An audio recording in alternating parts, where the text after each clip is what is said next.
ભારત દેશના અનેક કોર્પોરેટ્સ ભારતની બેંકોનો કરોડો રૂપિયાનો ચૂનો લગાવી વિદેશ ભાગી ગયા. ભારતનું લોકતંત્ર ખતરામાં નથી. આવા અનેક કોર્પોરેટ્સ ભારતમાં રહેલા જેને કરોડો રૂપિયાનું દેવું લોન આ દેશની બેંકોએ આપ્યું છે, એનું માફ કરવાનું પાપ ભારતીય જનતા પાર્ટીની કેન્દ્રની સરકારે કર્યું છે. છતાં પણ આ દેશનું લોકતંત્ર ખતરામાં નથી. આ દેશમાં એક નહીં અડધો ડઝન રાજ્યોની જનતાએ ચૂંટેલી સરકારને ધ્વંસ કરવાનું પાપ કર્યું છે. છતાં પણ આ દેશની અંદર લોકતંત્ર ખતરામાં નથી. આ દેશમાં કેન્દ્રની સરકાર ભારતીય જનતા પાર્ટીની સરકારે અનેક ધારાસભ્યોને ખરીદવાનું અને એને ધારાસભ્યો તોડવાનું, સરકારો તોડવાનું કામ કર્યું છે. છતાં પણ આ દેશનું લોકતંત્ર ખતરામાં નથી. મહારાષ્ટ્ર જેવી સરકારમાં સત્તારૂઢ પક્ષને 2 ટુકડા કરવાનું કામ આ કેન્દ્રની ભાજપા સરકારની મિશનરીઓએ કર્યું છે. છતાં પણ ભારતનું લોકતંત્ર ખતરામાં નથી.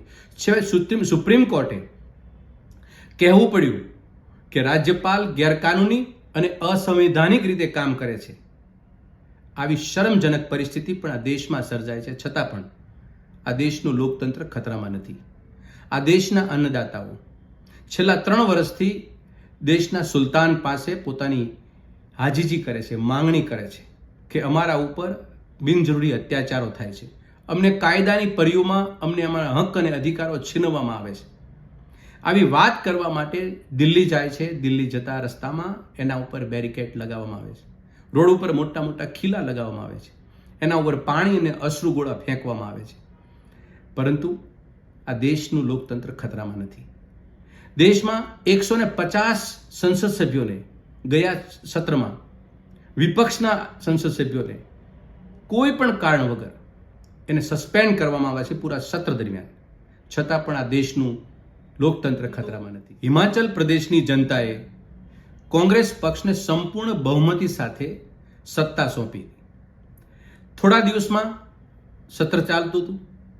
ગઈકાલે એ સ્થિર સરકારને ઉઠલાવવાનું કામ ભારતીય જનતા પાર્ટીની અમુક મિશનરીએ કર્યું. 6 ધારાસભ્યોને ઉઠાવી સરકારને અસ્થિર કરવાનું કે સરકારને તોડવાનું કારસ્તાન એ નિષ્ફળ ગયું.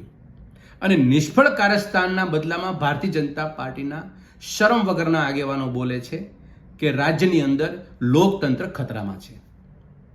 આ વાતને લઈ ગુજરાતમાં બેઠા હોય આપણે ચર્ચા કરીએ કે લોકતંત્ર દેશનું કે રાજ્યનું, કઈ દિશામાં ખતરામાં છે, કોના થકી ખતરામાં છે, કયા કારણોથી ખતરામાં છે, એ આપણા માટે સંશોધનનો વિષય અને વિચારવાનો વિષય છે. પરંતુ આપણે સૌ ગુજરાતમાં છીએ. દેશની અંદર જ્યારથી ભારતીય જનતા પાર્ટીના શાસન વ્યવસ્થામાં મજબૂતાઈ આવી છે ત્યારથી લોકતંત્ર કેટલું ખતરામાં છે, કેવી રીતે ખતરામાં છે, એ આપણે સૌ નજીકથી અનુભવી રહ્યા છીએ અને જોઈ રહ્યા છીએ. આપણે એક નાગરિક તરીકે આપણે એક મૂલ્યાંકન કરવાનો સમય છે કે રાજ્યમાં કે દેશમાં કોઈ પણ ચૂંટાયેલી સરકાર હોય એનું પ્રાથમિક કામ કયું છે. તો મારી દ્રષ્ટિએ એનું પ્રાથમિક કામ છે કે જનતાના મૂળભૂત પ્રશ્નોને વાચા આપે, વિકાસની વાતોને સમર્થન કરે અને વિકાસના કાર્યો કરે. પરંતુ ભારતીય જનતા પાર્ટીની પ્રાથમિકતા એ ક્યારેય વિકાસની વાતની નથી, ક્યારેય જનતાના પ્રશ્નોની વાતની નથી કે ક્યારેય તમારી પીડાની વાતની નથી. માત્ર ને માત્ર એક ચૂંટણીથી બીજી ચૂંટણી સુધી સરકારો જો પોતાની બને તો મનમાની પ્રમાણે ચલાવવી અને સરકાર વિપક્ષની બને તો એને તોડવી, અસ્થિર કરવી કે ધ્વંસ કરવી. આ માનસિકતાવાળી ભારતીય જનતા પાર્ટીની પ્રાથમિકતા આપણે સૌએ બરાબર સમજવી પડશે, ચાહે નાગરિક તરીકે આપણે ગમે તે ફિલ્ડમાં કામ કરતા હોઈએ. આ વાસ્તવિકતા છે.